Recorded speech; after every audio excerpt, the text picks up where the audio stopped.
You know what's scarier than a haunted house? A haunted building department?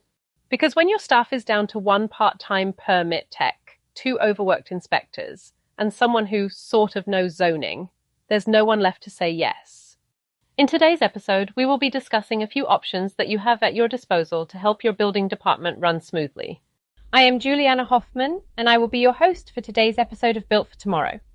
Deadlines float by like ghosts, projects stall, residents complain. And trust? Well, it vanishes. It's not that your team isn't capable. It's that there just aren't enough of them. Across the country, cities are facing the same squeeze. Limited budgets, mounting demands, and leadership forced to prioritize essentials like public safety, emergency services, and education. And when it's time to trim the budget, the building department is too often the first to feel it. But here's the thing. This isn't about outsourcing. It's about outsmarting the staffing challenge. Because when permits sit too long, when developers go elsewhere, when your seat says maybe later one too many times, the future doesn't wait. Third-party partners, like SafeBuilt, can step in with flexible solutions tailored to what you need. No pension obligations, no benefits admin, no budget headaches, just trained professionals who keep your city moving. Let's talk real-life examples. Let's look at scenario 1, predictable staffing gaps. Maybe your building department is solid, but you know what's coming, a retirement in 6 months, a long-term FMLA leave, and another team member planning for medical leave. Instead of scrambling to backfill each one, you can bring in a support team for the whole 18-month horizon. We've done it before and we make it seamless. How about scenario 2, the project surge?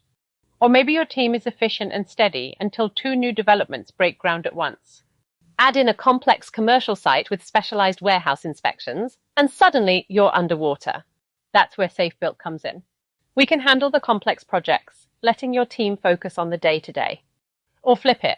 We take the everyday requests like water heater inspections, while your staff zeroes in on big-ticket items. You choose the setup. You are in total control.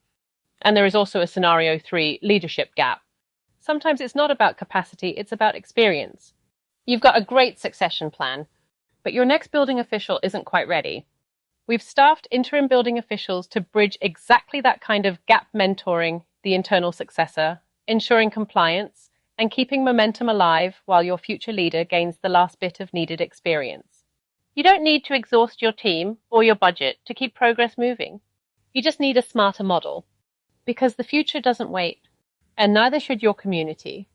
At SafeBuilt, we work with municipalities across the US to strengthen building departments, improve permitting workflows, and create capacity without unnecessary complexity. This podcast is part of our economic development series. Be sure to check out the companion blog on our Thought Leadership channel and subscribe to stay ahead of the curve. Check out our amazing webinar series with practical solutions and advice for municipalities and public agencies across the country. Need help revealing and refining your building department? Let's take a look together. Let's bring your vision to life. Thanks for listening, and catch us next time on Built for Tomorrow.